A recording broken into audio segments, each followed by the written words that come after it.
Did you think cowboy culture and cattle ranching originated in a place like Texas? Maybe Oklahoma? Well, it turns out you're wrong. It actually comes from a place with a little more sunshine. Today we're talking cattle and the early years of the state of Florida. This is Too Complicated for History. Hey everybody, today our guest is Dr. Jason Herbert, an ethnohistorian and host of the wildly popular podcast, Historian at the Movies. Thanks for being here with us today, Jason. Hey guys, how are you? Welcome to Colorado. Oh, thank you. Nice to visit, especially when it's getting hot here in Virginia. Yeah, it's going to get hot too. We're on the high plains. People don't know that. Like people are like, oh, it's the Rockies. Like I live in Pueblo, and that is like high desert. It's gonna be inferno time soon. So I'm enjoying it by hiding inside today. Thank goodness for air conditioning, right? Oh my gosh. So, Jason, so for our guests that don't know you, you are in Colorado because you work for the Forest Service. Is that correct? Yeah, totally. So my paying job, I don't know. Like, so we got Historians of the Movies podcast, which we can talk about totally, right? And so forth. But I also have a dual life. I'm actually in a lot of ways a superhero of history now that I think about it, because I live a dual life. And my daytime job, when I'm not patrolling the streets fighting historical crime, is that of a tribal liaison for the United States Forest Service. Basically, my job out here is to ensure that tribal voices are being heard inside the administration of our national landscapes, and then vice versa, making sure that communications being effectively made, say, between the Forest Service and the tribal communities that we work with. So at which point in time, I should probably go ahead and say none of the research that I've done or anything like that we talk about is sponsored by or endorsed by the Forest Service or anyone other than me. I'm here on my own time today, not as a representative of the Forest Service, but I can definitely talk to you guys about what it's like to work with the Forest Service or kind of the work that I do here, and maybe how some of the research I've done is kind of help to inform the work that I do out here. I mean, that's super interesting. I'd love to talk about it, but I find it very strange that you do this work and that you're in Colorado, given that I have seen you on Twitter being a self-avowed Florida man. Oh, yeah, absolutely. Yeah. And the article that you sent us to take a look at in the history that we're here to talk about today is about Florida. Yeah, totally. But I gave a read for it, and the title of the article you sent us is "We Have Always Been Cowpeople." Mm-hmm. That's the first half of the title. Now, when I think of Florida, there's like the descending order of things that first come to mind. First, the Miami Heat, because I hate them. It's the first thing that happens. Second, Disney World, because I love it. There you go. Second thing that happened. Third, we will not stand Disney slander here. No.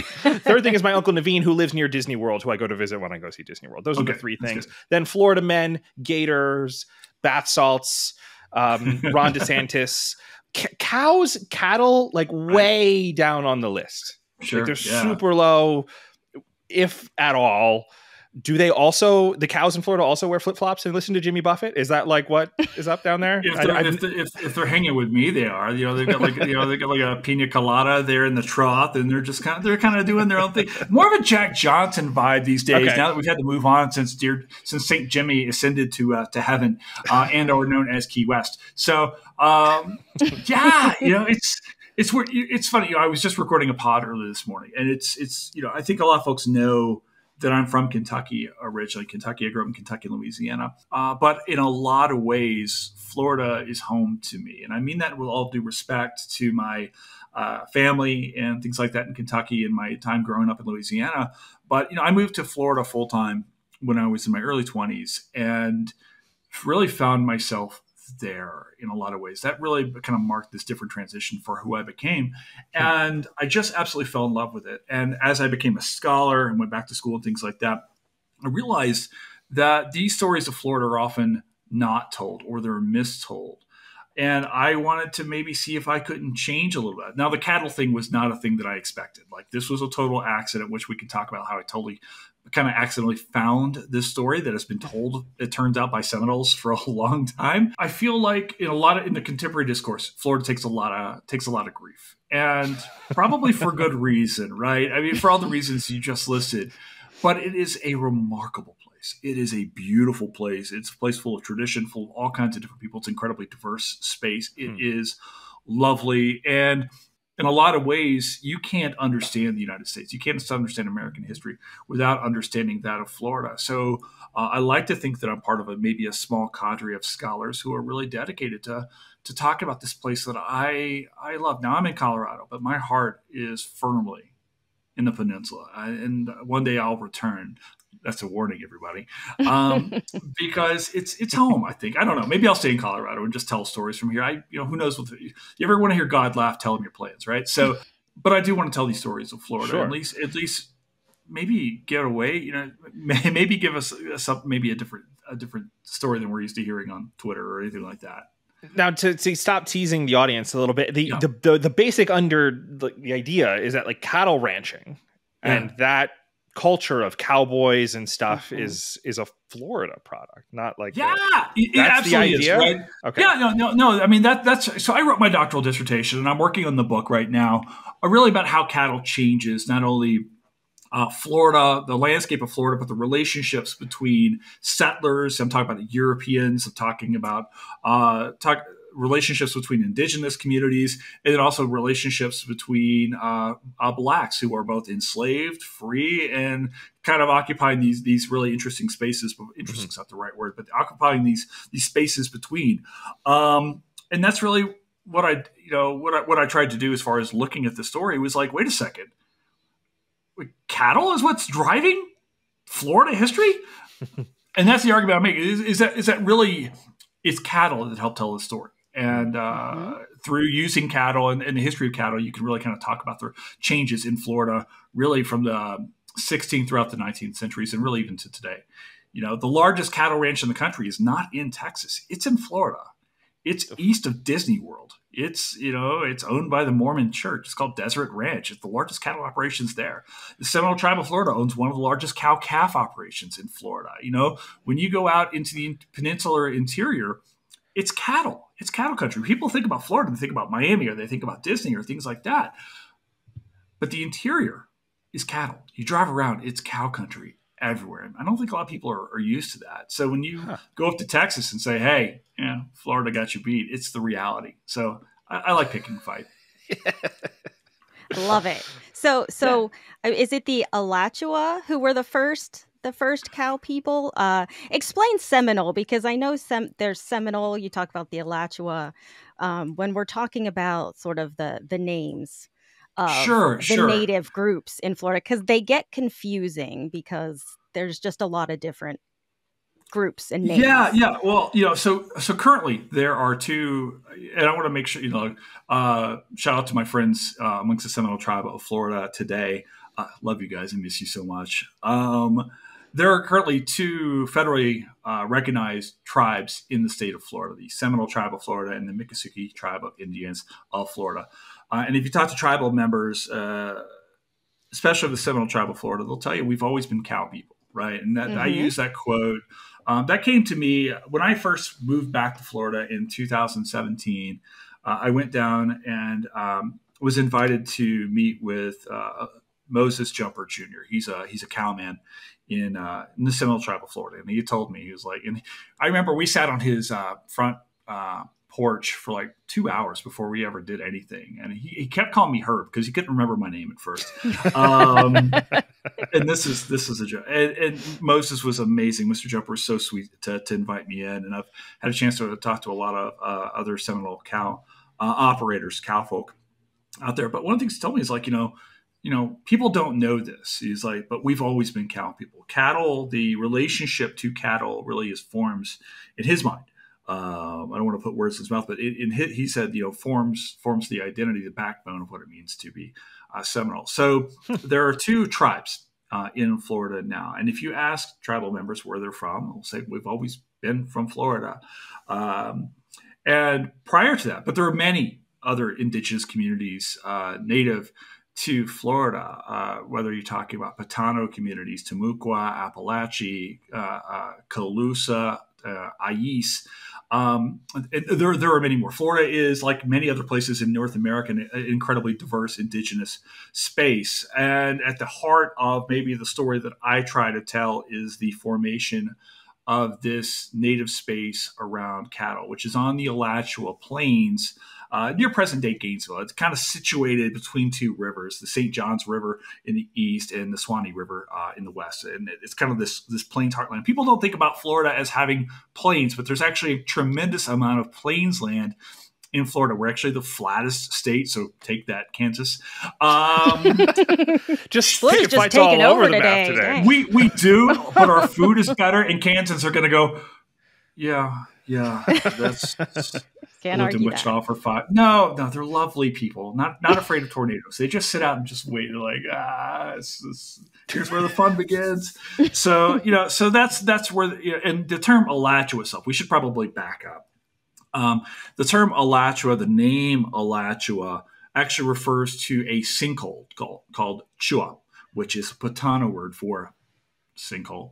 And when the Spanish arrived and started to try to colonize the region, they come across this sinkhole near present-day Gainesville, and they chua, right, which very quickly becomes La Chua in Spanish. And then the Americans, our English and Americans, very quickly start to call it Alachua, or you'll see it in the archival documents as Lachue or Lachua and things like that. So that's the derivation. And I try to use these terms locally to try to, in my own work, to kind of talk about people who were there at a specific point in time.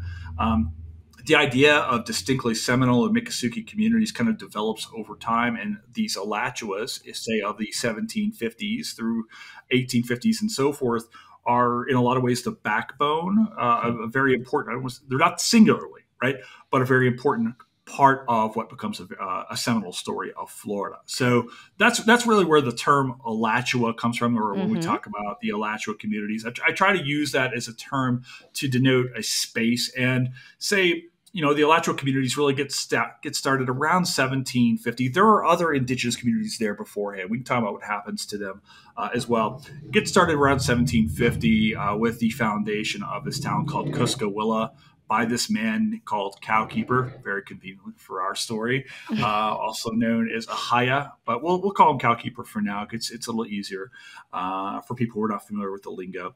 And by, say, 1776, there are 9 towns. It's a growing community of these towns that are steadily kind of separating themselves, people who are kind of moving into Florida and slowly and steadily kind of building their lives around a growing cattle community. We can talk a little bit about how these cows are there or what they're doing there. Wait a second. What are cows doing roaming around Florida to begin with in 1750? It was like a real question I had. But I was like, what? Why doth a cow? What does a cow do? Right? And these are questions I literally started to have to ask. Did they go to the beach? Can they swim? Yeah, they can. They can swim. What? There's so much about cattle. Like I didn't expect to but the story goes much farther back than 1750. So yeah. Huh. So what doth a cow do?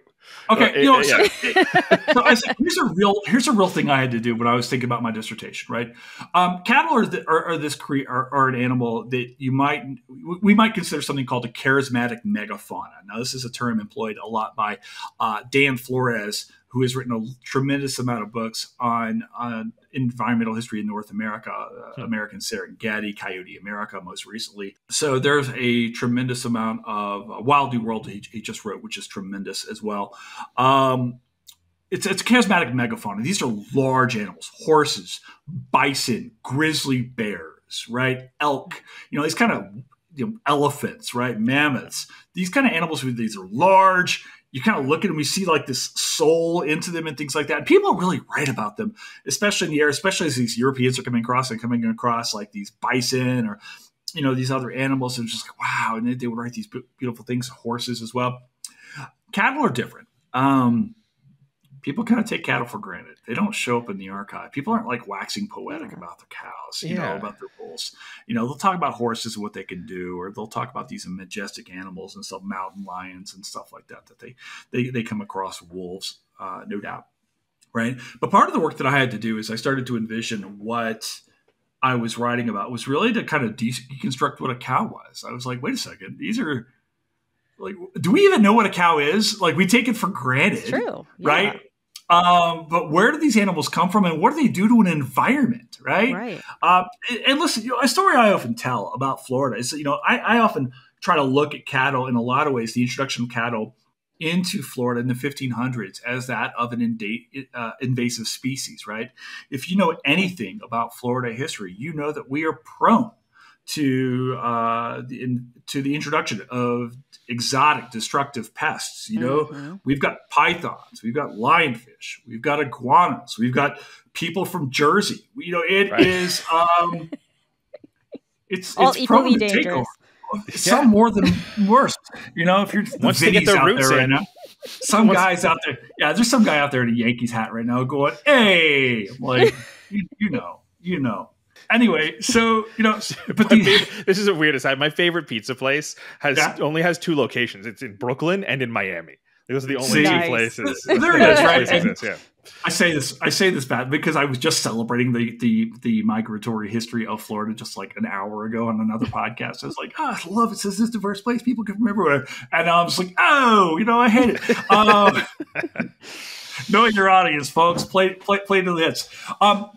So cattle are really interesting, though, because the Spanish start bringing them in. The first cattle were brought into Florida really with Ponce de Leon on the second voyage, his attempt to settle Florida in 1521. This is the famed where he gets shot on the beach by Calusa and later dies in Cuba. At the time, he was offloading a number of herds. We don't know exactly. The numbers kind of vary from like 13 to a few hundred. I tend to think it was a smaller number. There were only a couple ships. But they were able to offload a few cattle into Florida.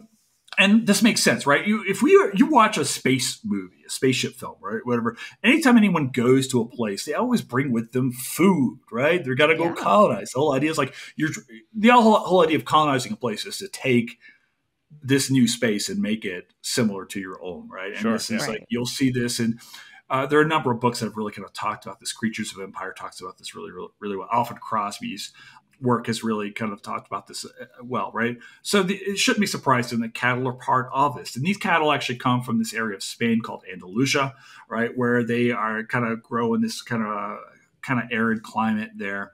They were introduced by Columbus into Santo Domingo into that island. I want to say in 1493 on his second voyage. I want to say they arrived like November. So cows in general, not indigenous to the American. No, not at all. I'm sorry. I probably should have said that. No, but bison are. Cows. Bison are, and you can actually spread diseases between the two because they're related. They're very similar creatures. That's why I wasn't sure. I wasn't certain. I think. Yeah, no, you could breed them. I think if you wanted to create this really weird YouTube channel, but. But you do actually. So current management, as I understand it, you actually have to be quite aware of this disease called brucellosis, which can spread between cattle herds and bison. They're both bovines, I guess. But they're both. So you go far enough back. There are relationships between cattle and bison. Gotcha. But what we know of as cattle don't exist in Florida prior to, say, the 1500s. Cool. And there were a lot of attempts, say, as the English come on and so forth, everybody kind of brings in their own versions of livestock. Pigs are a big portion of that as well. Like DeSoto brings in just all these pigs. It kind of famously brings in a few dozen pigs, and then within 3 years, he's got like 900 of them, right? They bring these cattle on, and they're actually what they find is that it's only one particular version of cattle that can survive in Florida. This little tiny scrub cow. It's not very big. A big bull is like maybe 800 pounds. Florida's tough. It's a real tough ecosystem. It's humid. You've got bugs. You've got a ton of natural predators. I think everybody here is thinking about alligators, but actually mountain lions would actually be really tough as well. Our Florida panthers, it's the Florida version of that, are really tough. It's tough, and also the plant life is different. It's not. You don't have the same kind of forage in Florida that you would say back in Spain and things like that. So it really takes a toll. Spanish tried to bring sheep into Florida, and they just died. I mean, it was just awful. Well, they're dumb. Sheep are dumb. I mean, they're just not a smart animal. I mean, we say this like, what's an insult we can call someone a sheep, right? Because they're dumb. They are. So I've they're personally there. known a few smarter sheep, so I'm just going to stand up. But they were the Hog Island, so they're older breed. Pro sheep coalition want to come into That's this? right. Come at me, bro. Baba this. I don't care. So people are like, the what whole kind wool of story industry is this guy? Right? This isn't what you were expecting. But here's an important reason. The Spanish are bringing these animals in later on. An intensive like breeding herd gets started in St. Augustine in the early 1600s. Mm. And the point to do that is so that these, for a couple of different reasons. One is so that they can provide food for the Spanish missions. The Spanish are obviously very interested in converting the native population of Timucua, of Apalachee people, and things like that. So they establish all these missions throughout Florida. At least they try to. And they do. This story is quite similar to elsewhere in the Spanish Empire, right? In Mexico and California, places like that. And there's also the thought on the part of the Spanish that the part of a good Christian would be to labor in the fields of the Lord, right? So the idea being to undo traditional native labor systems and convert them to good Catholic, and I say this in the most quotation way possible, right? The good Catholic way of doing things, which would be to farm land in a European-style farming complex, to tend cattle, to tend hogs, to tend livestock, horses, and things like that. So the initial people who are actually herding these animals or taking care of animals, the first cowboys, if you will, in North America are actually native, right? That's the reality of it. But relationships to these animals are not really they're tepid at best. Native people often complain in the archive that these cattle are breaking loose, they're eating their gardens, things like that. And say by 1656, when the Patanos revolt against the Spanish, the Patanos are a group of Timucuan-speaking peoples who lived near present-day Gainesville as well, near Alachua. They destroy a lot of the haciendas, the Spanish ranches, kill a lot of the cattle that are roaming in the fields as a message to the Spanish, and eventually this revolt is put down. But a lot of the hacienda owners flee back to St. Augustine, and by 1704, so when Creeks, along with British soldiers, kind of raid through a lot of these Apalachee and other native Florida communities, a lot of these cattle are just kind of left feral, left kind of roaming, and eventually go feral. I mean, they're domesticated when they arrive in the early 1600s, but really by 1750, they've been roaming free in Florida for about 100 years, and these animals have gone fully feral. So that's kind of where the story kind of brings to us, where this man named Cowkeeper, who is he's an Oconee Creek man.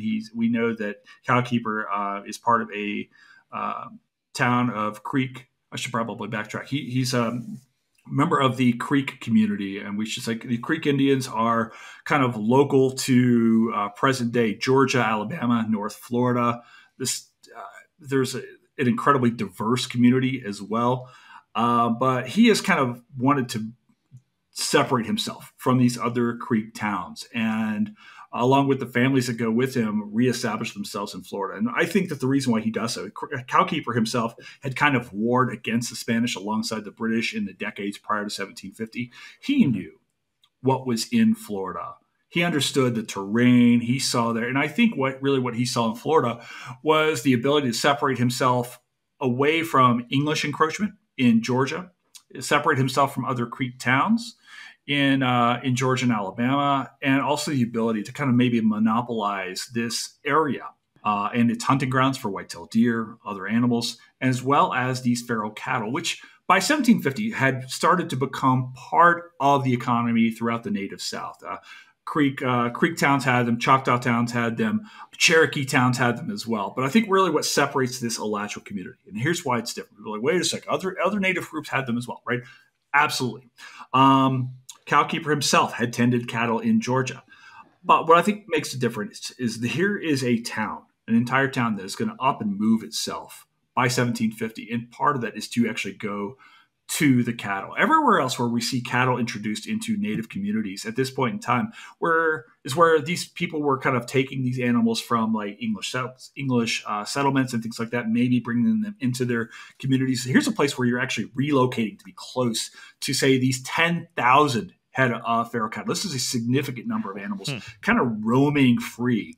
Now, when you say that these other communities had them, was it that were they ranching and in a European style, or were they integrated into sort of their own like as far as like their hunting practices? And stuff like things are changing. Things are changing throughout the native South, but by say the 1750s, right? And I think in a lot of ways that's what drove Cowkeeper to move south.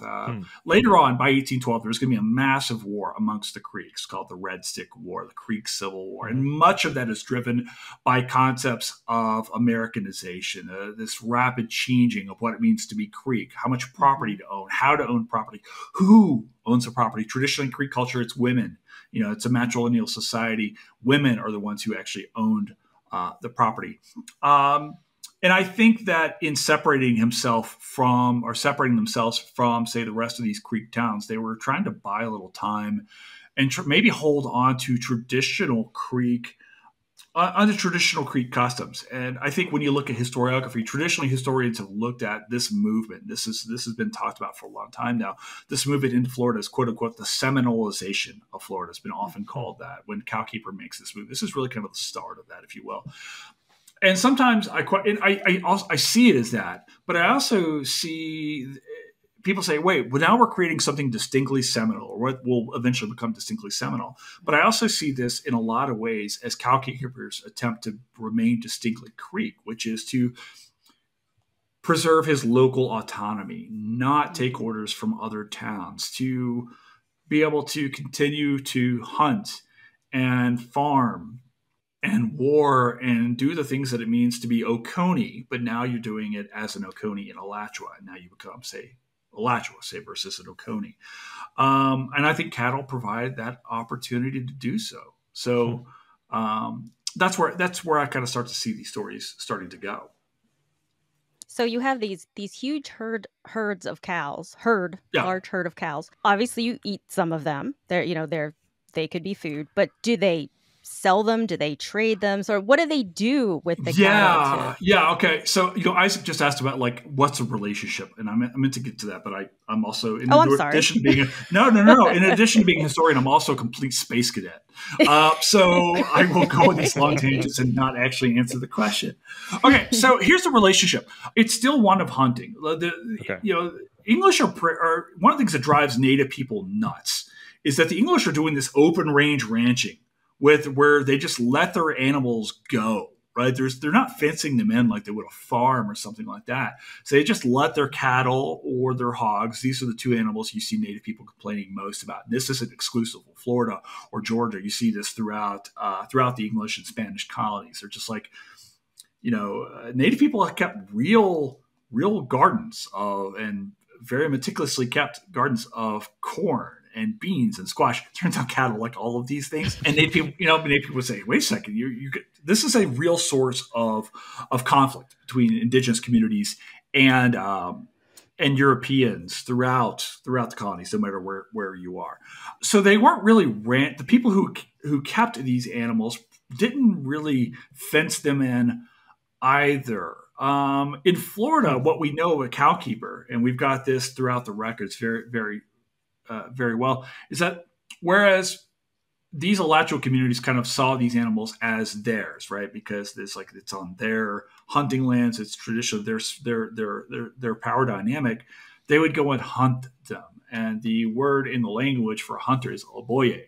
So you would see the term applied to cattle as waga oboye, waga being the word applied. It's a derivative of the Spanish vaca, right? So there are two words in the language in either Muskogee Creek, which is waga, or Miccosukee, which is wage, right? Mm-hmm. Which apply to cattle. You can see the derivation between that as well, right? We know that what they would actually do is go and hunt these animals. And when I was doing the research, I actually went into it. The state of Florida owns a few dozen herd of cattle.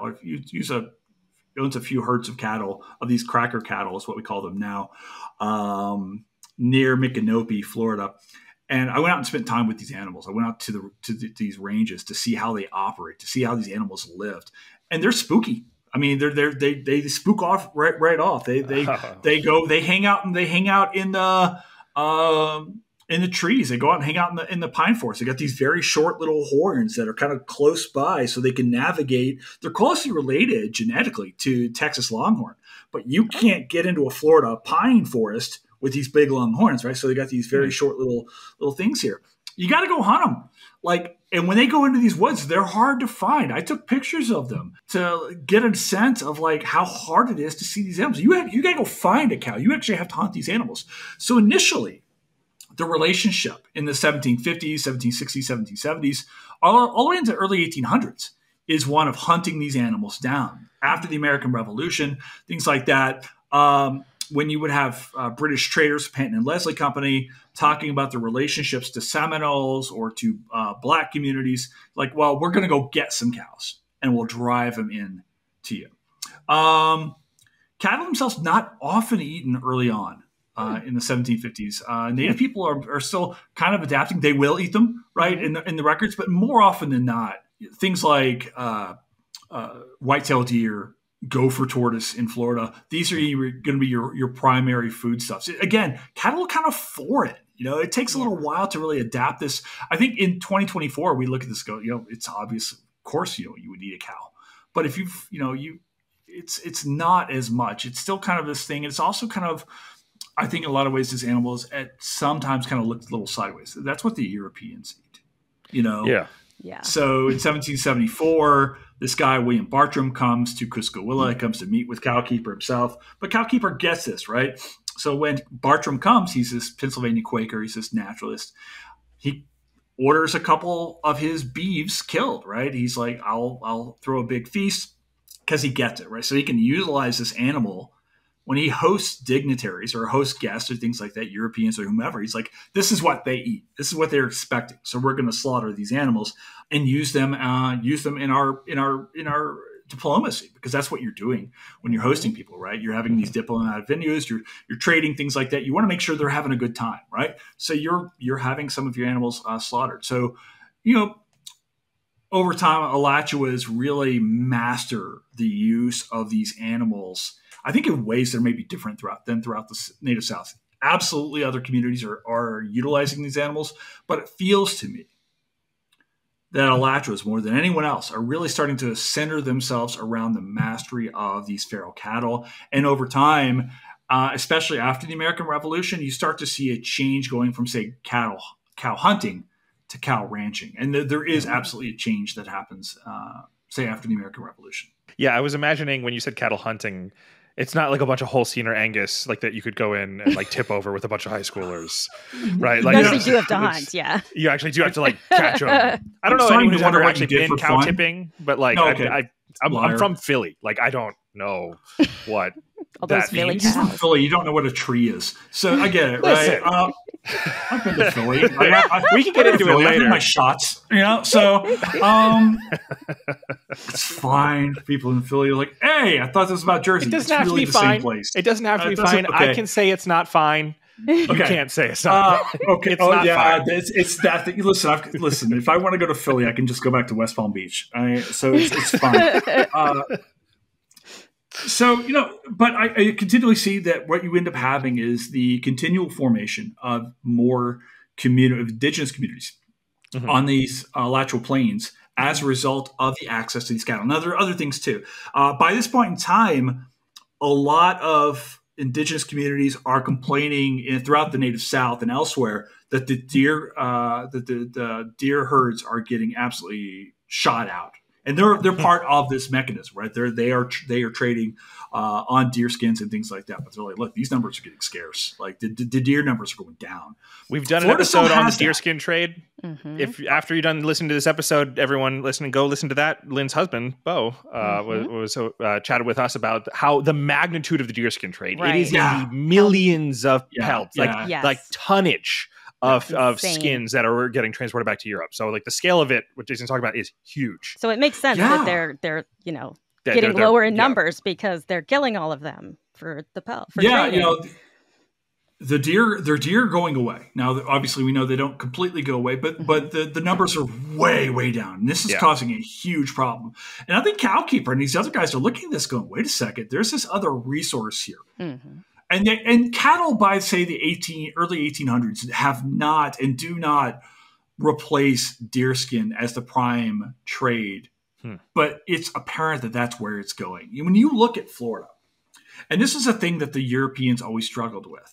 When you look at Florida, it's different. We think about the Old South. We think about like agriculture. We think about cotton, right, for certain reasons, or we think about corn or maybe tobacco if you go all the way up to Virginia and Kentucky and things like that. Mm-hmm. Florida doesn't have the same kind of soils. Florida, the interior peninsula, doesn't host that stuff. It's very sandy soil. You can really only grow rice maybe east of the St. Johns River. You can grow indigo there as well. But otherwise, we think about Florida as a citrus state, but that doesn't really happen until much later, till large intensive irrigation efforts make that possible. You can't really grow stuff. Yeah. What you can grow are cows. Mm-hmm. And over time, European onlookers start to see Seminole success at that and realize that's both a real threat to their viability, say in Georgia, in Alabama and Mississippi and elsewhere, because one of the things that Seminoles allow to have happen are the formation of Black communities in Florida after the American Revolution, right? Mm-hmm. And after the American Revolution, you have this influx of Blacks seeking freedom. And Seminoles are a little different than these folks who are going to become Seminoles, Alachuas and so forth, see them a little bit differently than, say, elsewhere in the Native South, in that they allow Blacks to come into their lands, establish their own communities, and by and large live free. They establish their own towns, essentially pay the aversion of rent. Like essentially a third of their agricultural production would go to the neighboring Alachua town that provided protection, and so forth. And this is a real change. So now in Florida, say by the early 1800s, you've got large and growing indigenous communities, unlike, say, elsewhere in the East. You have large, really terrifying to Americans, free Black communities there. And they're all prospering in part because of the cattle trade, right? Mm-hmm. As Black families are moving into Florida, they're not only bringing their husbands and wives and children in their bodies, right? They're also bringing with them years of understanding of labor, of knowledge, coming from either their time on plantations or even more specifically, traditional African labor systems that were brought from Africa. We know that slave market was often very precise in who they enslaved and then brought to the Americas based upon their knowledge and their expertise. And then that was also brought with them as they fled into Florida to establish their own lives, their own liberty. And one of the things they brought with them was cattle ranching tradition. So you start to see in Florida no longer cow hunting so much as cow ranching. You start to see the evolution of this cattle ranching. Sure. And so you've got free Black, free indigenous communities all successfully doing what Europeans had not been able to do. They figure Florida out. Indigenous people would say they would always figured Florida out. It's their home, and that makes sense too, right? But there's like this light going off in the part of the Americans going, oh, that's how you do Florida, right? Sure. And it's more than just the coast, right? It is. You know, Florida's really like this unknown when you look at the archives. The Spanish you look at maps of Spanish Florida, they're not well detailed. Spanish don't have access to Florida. Right. And that speaks in a lot of ways to indigenous power in that they'd been able to push Spanish off and not allow the Spanish Empire into Florida. And the English were even less successful. Everything the English knew about Florida came from Spanish maps, right? Mm-hmm. English didn't know Florida. So that was, that was a thing for them. So after the American Revolution, you have the establishment now of multiple communities in Florida, backed in part on this cattle power. And now you start to see really the movement of a third group of people into Florida, which are poorer whites, which we know now in Florida as crackers, right? And people might shudder at this term, right? But it's true. It's a term that was used by outsiders to describe really these poor whites who are moving continuously into Florida. They raise a war in 1812 called the Patriot War, where they try to invade Florida. They're pushed off by Alachuas. But they are really that third force that starts to arrive in Florida, and now start to contest for these Florida lands. And again, what's drawing them to Florida is cattle. So now by the end of what we would call the first Seminole War, Seminoles that I know call it just the war, right? By Jackson's War in 1816 to say 1819, you have the establishment. Now you start to see the establishment of these poor white towns, which are again centered on taking Seminole cattle from them to establish their own places in Florida.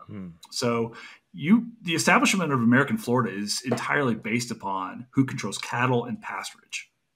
Huh. Not to get us off track, but I think you might be asking the same question that I'm about to ask. Yeah. So my husband's from Florida, from Melbourne. Right. And, yes. And so I know Melbourne. Yeah. And we read a book, and it was primary sources about a family that moved.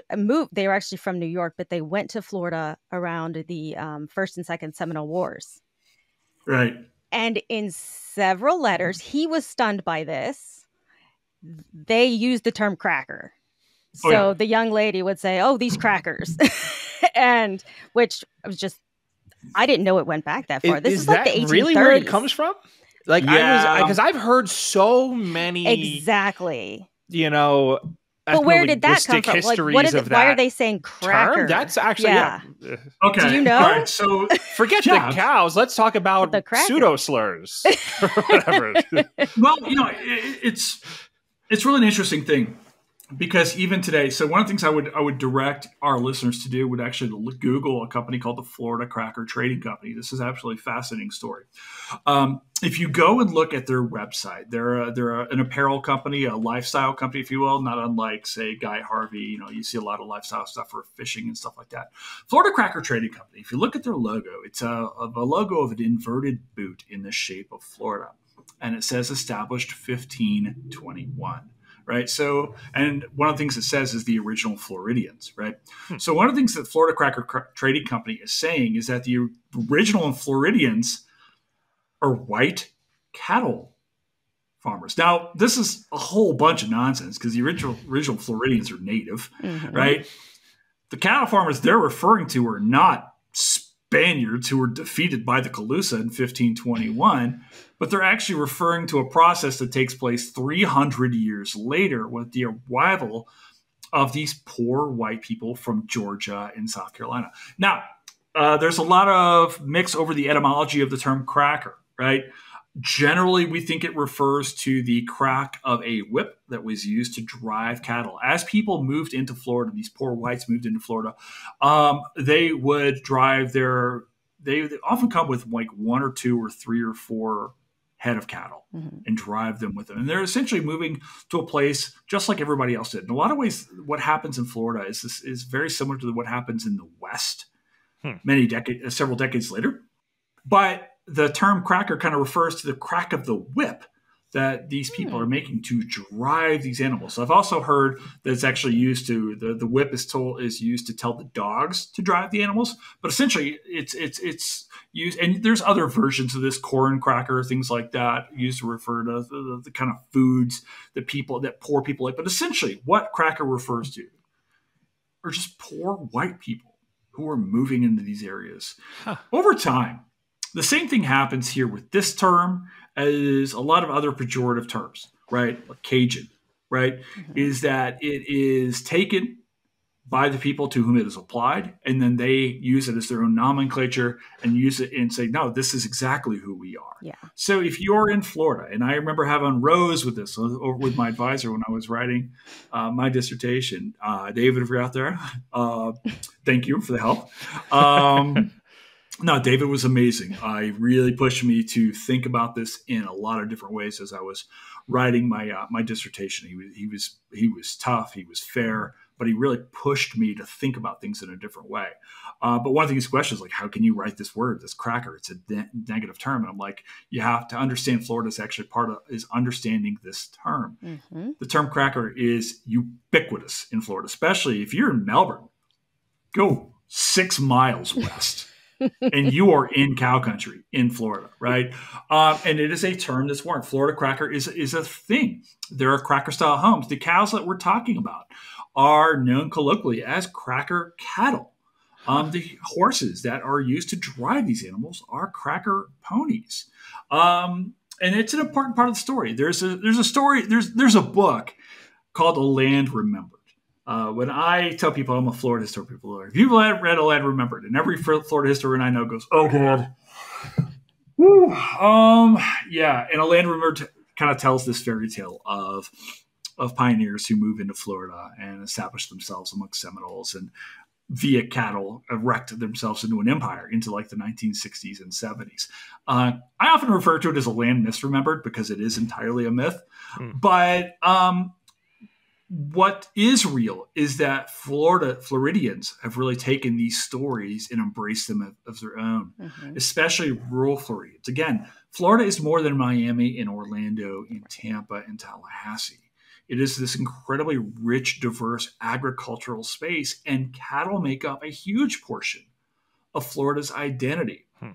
Many folk in Florida, in Brooksville, outside of Tampa, and so forth, associate themselves. They are cow people just as much as people in Texas or Colorado or anywhere else that we might consider the West.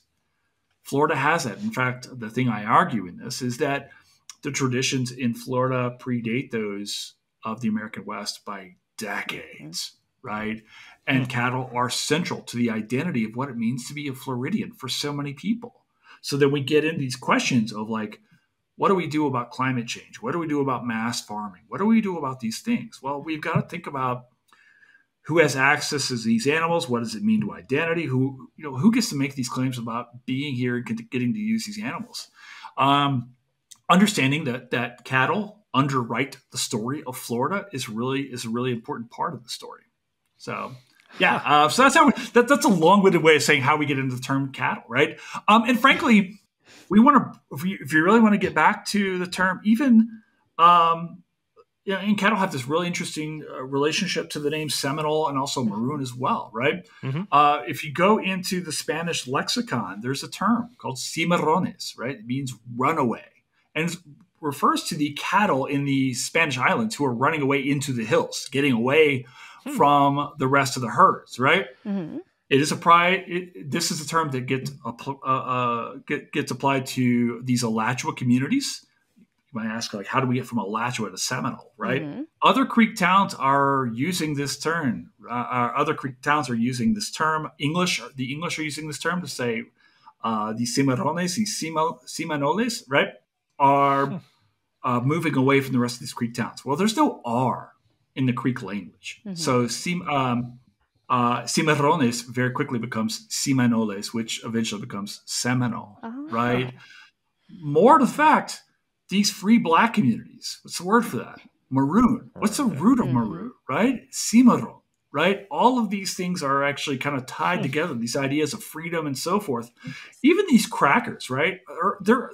These are poor whites trying to find, I don't see themselves as being caught up in this whole, I think that they're also trying to find their own freedom, and they are absolutely trying to exploit Native people. They know exactly whose lands they're taking. They know exactly whose cattle they're taking. But they're all linked in this idea of like Florida is freedom. Right. And freedom in Florida is linked to cattle. Right. So, those are some of the stories that we're trying to tell here. That's actually fascinating because we've had several conversations about maroon communities in places like the Great Dilsma Swamp in Virginia. Oh yeah, and touched briefly on some histories of Cuba, or not Cuba, Haiti, San Domingue. Sure. But that's actually to track. It helps actually trace the creation of these. It helps you map history, understanding the history of the words and the origins of the words. Like that's actually very fascinating. Super fast. Yeah, I laid that out early in the disc and then in the book as well. I kind of got to it later on. I was like, oh shit, I didn't talk about this, right?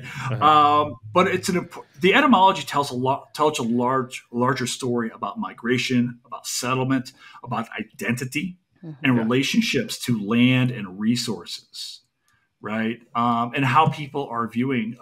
There's a lot of Creek communities in the 1750s who hold these Alachuas in high contempt for the audacity to leave and go down to Florida and establish themselves there, right? My great friend Andrew Frank has kind of pointed out some of the things that people refer to Seminoles or Alachuas as those who camp at a distance, right? This idea that they're separating themselves. And it's true. By 1750s, moving into the American Revolution, into the 1800s, by 1812, these communities have really separated themselves from the rest of these other towns in Georgia and Alabama, and no longer listening.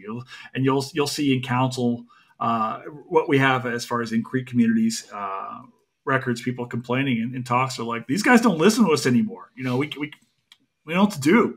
When they're complaining to the English, like these guys, they don't take our orders from us. And even Cowkeepers, like, look, I haven't talked to these guys in 5 years. We're doing our own thing. So I'm saying this in very kind of genial terms, but there's a reality here, which is that these animals make possible new identities and new lives in Florida. And that extends not only to indigenous people, that extends to Black communities, that extends to poor whites who were fleeing into Florida as well to establish themselves. And this carries all the way through. Look, the United States attempted to kill Seminole people, attempted to re-enslave Africans in this thing called the Seminole War, right? The first, second, third Seminole Wars. There's different ways you want to categorize it, but it's a series of violent conflicts waged against Seminoles for possession of Florida, right? And at the crux of this is like, well, why Florida? What are you trying to get? What's the resource here? It's all cattle land. It's all pasturage. And if you look at the people who were settling Florida after these wars are over, who are fighting against Seminoles on Seminole homelands, it is either poor whites who enlist, right? Or it's soldiers in from Missouri and Kentucky and other places, Illinois, whatever, right? Who are coming down to Florida. And then after they fight these wars, they occupy Florida through something called the Armed Occupation Act of 1842, which essentially guarantees land to any settler who will, essentially create their own homesteads in Florida, defend it from native people wanting to take their lands back, right? As these people are warring against native people, they see these lands. They know what these lands can be used for, right? It is a military agriculturalization of Florida. I don't quite know how to say it, but essentially, look, these wars are about displacing native people and taking away pasturage. Everything's about cattle. Mm-hmm. Huh. I never would have guessed. Genuinely, before we were introduced to your research, it isn't something that I think I would have ever stumbled upon.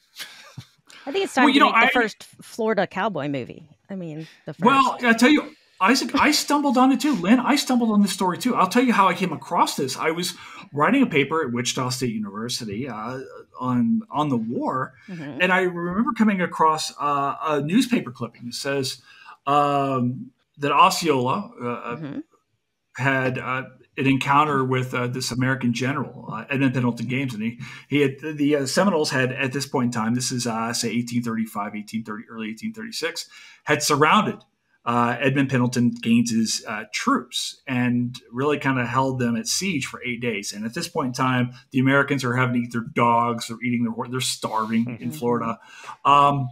And Osceola calls a truce to Gaines, right? And he summons up. He says he's going to call up 2 beeves and a bottle of brandy. And my first thought was, what the hell is a beeve, right? 2 beavers. And then yeah, exactly, right. And once I realized, oh, this is a cow, right? Okay, cool. Sure. What are cows doing in Florida? Why do Seminoles why are Seminoles having cattle on the battlefield? And the amazing story of this, one of the things I try to talk about in the book that I'm trying to write about, is how cattle play this amazing component towards the defense of Florida, right? When you look at how Seminoles are fighting off a traditional way of fighting for, say, indigenous people, small strikes against opponents, things like that, right? But when you've got an armed invasion, much larger than your entire community, you've really got to be able to push back in these concerted efforts. And the way Seminoles are able to do so is by bringing their cattle with them, right? Because Seminole Tustanakis, warriors, right, are not only warriors, right? They are hunters as well. They are fathers. They are uncles. They perform all these other duties in the society. Well, you can't be defending your family if you also have to go out and hunt. So one of the things they have to be able to do is keep these animals with them. So one of the things you can do with, say, a cow that you can't do with a deer. You can herd cattle and get them to stay in a place, right?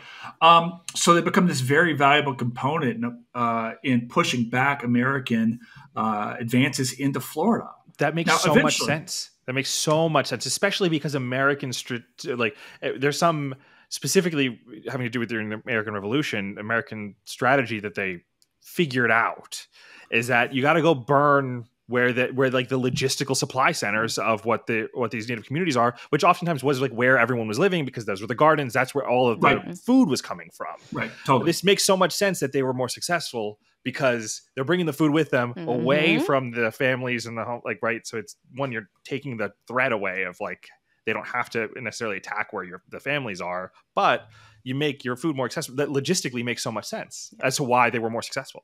That's an army travels on the stomach, right? I mean, this is an old adage, but it's absolutely true. That's so cool. In a lot of ways, the war kind of turns into, say, 1838, 1839, after the Americans install Thomas Sidney Jessup as commander against the Seminoles. And Jessup he was quartermaster of the army. So what does he understand? He understands supply lines, just like you're saying. And the thing that starts to happen is the United States starts to realize the linkages between cattle and horses to Seminole success and starts to actively seek out destroying or capturing Seminole herds, right? Either and when it captured them on the battlefield or actively tracking them. So at the Battle of Okeechobee, the Americans quite literally tracked cattle to where the Seminoles were for that engagement, right? And over time, you can see linkages to, as Americans and Americans were very proficient in saying, hey, we captured X amount of cattle, X amount of horses, right? X amount of people in some cases, right?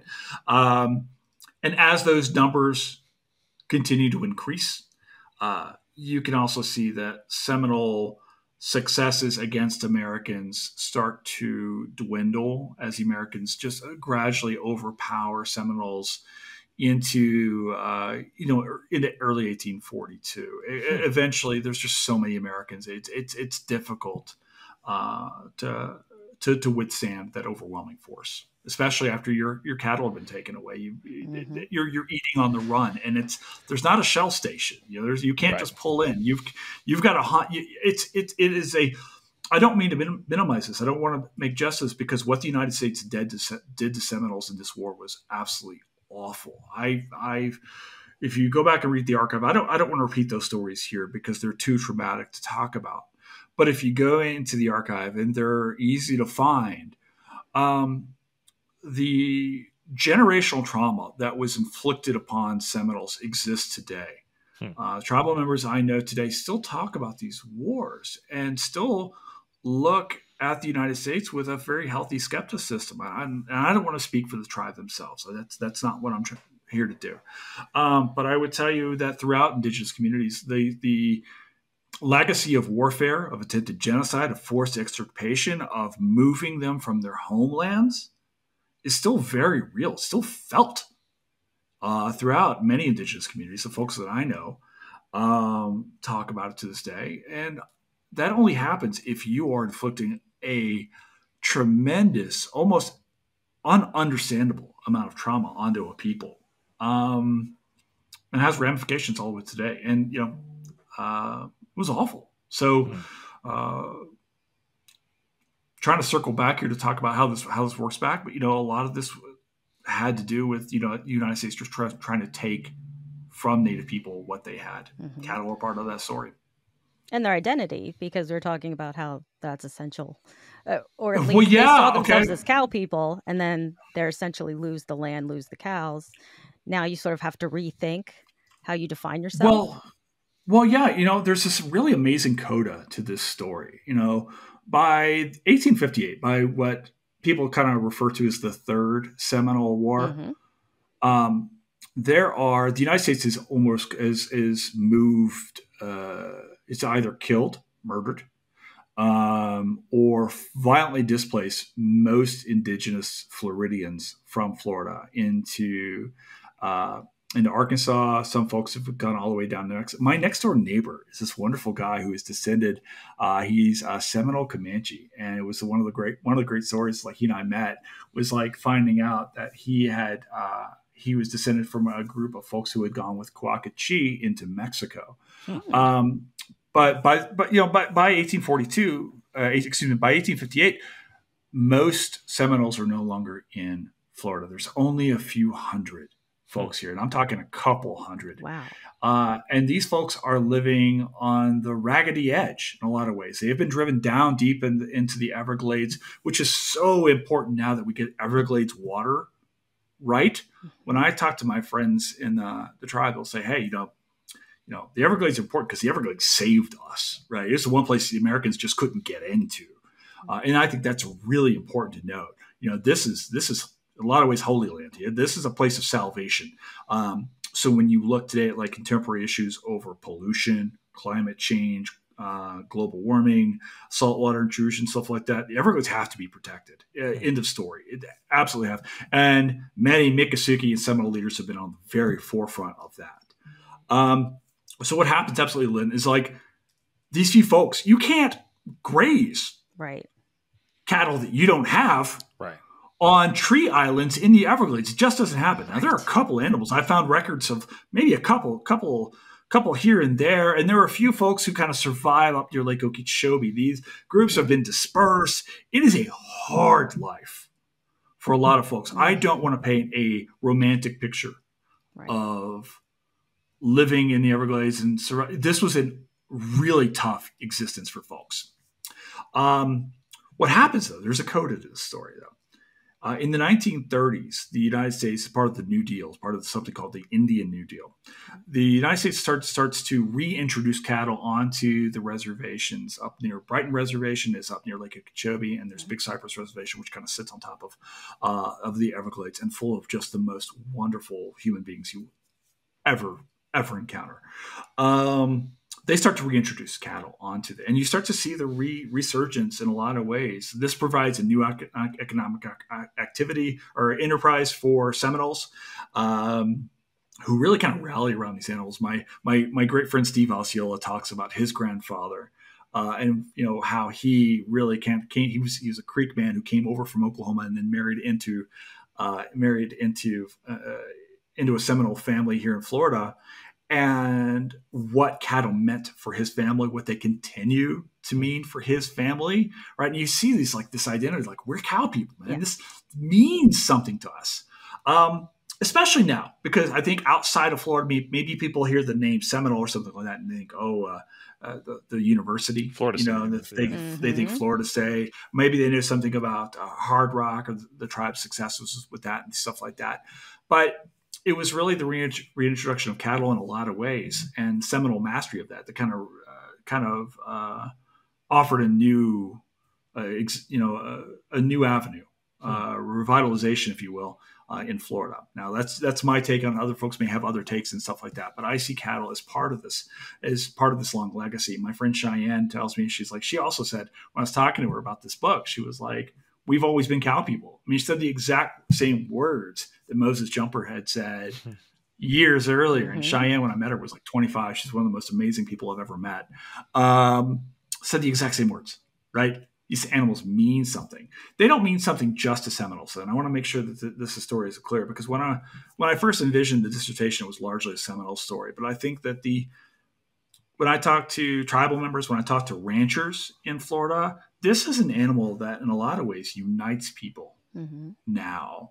There is a legitimate love of Florida, in part because of the relationships to this animal. The idea, these labor forms identity, land forms identity, and the relationships that people have between each other because of labor, because of land. I was talking to my friend Alex Johns. Alex was, and this is in the this isn't the project I'm working on, but, I was talking to Alex one day. I was like, what do you feel? And Alex was the very first Native American head of the Florida Cattlemen's Association. He is a genius in ways that I could never be. He's one of the most knowledgeable people.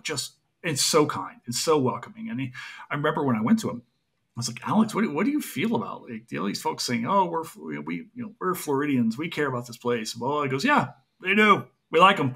Alex is like, there's a tide of the land that these animals offer for a whole slew of people, all the way up until 2024 and beyond. So, those are some of the stories that I think are important when we start to think about, like, early America. Well, early America only exists, is part of the story, but it exists because it's important because it laid the foundation for where we're at now, and where we are going forward. So, we find it moving, if you will. So, sorry, the puns are bad. So, yeah, for those listening, Florida, think cows. Now you know. Yeah. Yeah, people are like, what are the stakes here? Listen, we could go all day on these guys. Well, you're writing a book, right? And then that can become a screenplay. Yeah, I guess. It's a fascinating time as people are starting to grapple again with, popular media. If we bring this back to the idea of historians of movies and stuff like that, I think what's fascinating is there is a renewed interest in the West. Obviously Taylor Sheridan's been part of this, and he's been heralded and for some things and dumped on for others, and that's a whole other conversation, right? But what I find interesting is that we see Yellowstone. We got the new Kevin Costner films coming out, Horizon, that are coming out. And of course the slew of things like Reservation Dogs, the indigenous communities that are producing, indigenous filmmakers who are making stories. Prey that came out recently. We're seeing a whole slew of renewed interest in popular media about these relationships, right? I would love to see something like that in Florida, because I would like to see these stories being told, because Florida's special. Florida's important. Florida is a good place. So if our listeners are headed to Florida, or they live in Florida, if you do have podcast listening devices down there, I'm not quite sure. Right. To get a taste of this history, where should they go? Like, where should people, like, if I'm planning a trip, and what are some key spots that might be off the beaten path? I'd be like, oh, I'd like to see that, or I'd like to, including the cattle. I mean, you said you got to see including the cattle, like where Okay. There are a few different places. Go to Gainesville. Actually, go to okay. So outside of Gainesville is this little town called Micanopy, which has in the state of Florida owns these cattle. They actually own a herd. You can just go there. You can Google Florida cattle, and it'll take you right there. There's a little town called Micanopy, and this is important for a couple different reasons. One is there's Paynes Prairie State Preserve. That's really where that sinkhole is. That Alachua sinkhole. That's the home site. That's where Cowkeeper first settled his towns. I mean, right there at Paynes Prairie. It's named after one of his successors, Payne. And also in Micanopy is this amazing barbecue place. It's at a gas station called Pearl's Country Store. It's the best barbecue I've ever had in my life. Also Texas, Florida's got you beat on barbecue. So there. Man, I do not want to look at the comment section after this one. We're gonna have to cordon off any distribution in Texas. After this. Absolutely go to Big Cypress Reservation. Go to Athathigi Museum. Go spend time with the amazing people at that museum and learn Florida history from Seminoles. Right? Absolutely. Go to the Miccosukee Museum. Go to the Miccosukee Reservation and go see the Everglades and go see that. Right? I would also say there are other places. Go to Brooksville. Right? Brooksville is like, go outside of Brooksville, which is not too far from Gainesville, and go see some of those ranches there. I mean, and again, I was talking about that Florida Cracker Trading Store, maybe a bit mockingly, as far as some of the stories that they're trying to tell. But what I do take seriously is the very real affinity for this culture, right? To get out there and see it. Lake Placid, Highlands County. It is home to the largest number of head of cattle in the state of Florida. It is in the middle of nowhere. You know what? Just go to Brighton Reservation. Go. The Seminole Tribe of Florida is about to open a brand new casino soon. Out there, and there's be host to lots of different folks. Brighton is amazing and beautiful and lovely. It's home to some of my most favorite people on the planet. And go out there. You know, again, go where people want you to go and see and learn. That's where you can go. So, you know, if you drive around anywhere on Lake Okeechobee, you're going to see cattle. You're going to see alligators too. So those would be some of the places that I would say to go. That's awesome. Yeah. So if you're planning a trip to Florida, it's more than, you know, to branch out from Orlando, branch out from Miami, you know, take a trip out, drive out of Tampa, and leave go check the out coast. Some of these spots. Go inside. Well, you know, the story of cattle, the story of indigenous Florida, the story of maroon communities, Florida, it's a really beautiful story. It's full of heartache and frustration at times. It's also really, really amazing. So absolutely go see those spaces, but don't take it from me. Go take it from the folks who are still there. You know, Florida's still native space, and go talk to those folks. Well, thank you so much for joining us, Jason. This is an enlightening and fun. Genuinely fun conversation. Yeah, I can't wait. It's time for lunch, so I'm going to go get a burger. A bison burger? That's funny because Lynn's a vegan. Is there? Are you really? It's gonna be a triple. So where Jason, where can people find you? So I mean, obviously you have a podcast, you have social media. Totally. Yeah. Okay. So social media, you can find me at Herbert History across every platform available, most often on Twitter. But also on Blue Sky, Instagram, so forth. You can also find Historians at the Movies. We're about to launch a brand new website shortly.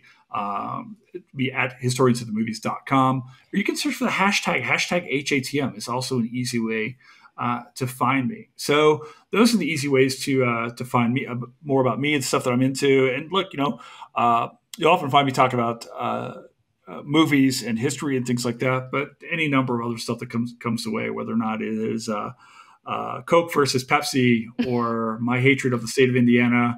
I think I've alienated half the podcast listeners now. Dude, you are great at picking fights. I mean, I was going to say like, our ongoing feud about Philly being on your top of places you wish you didn't live list. Yeah, but I'm still fine with Philly existing. Indiana, on the other hand, wipe it off. So it's fun. A little bit, yeah. So it's all good. No, you can find me at Herbert History, historiansatthemovies.com. And we also have an Instagram page for Historians at the Movies. You can just Google that. And I'm easy to find. And if you've got questions on media, Florida, anything else, hit me up. You know, I'd love to talk to you. Yeah, Jason's super active on social media. And if you enjoyed this conversation and would like to support the continued expansion of these conversations going on to the future, please jump over to patreon.com/primarysourcemedia and consider giving us some money. It really goes a long way for us being able to continue to do this show. But thank you so much for listening all the way to the end. And thank you, Jason, for being here and enlightening us about cows in Florida. Yeah.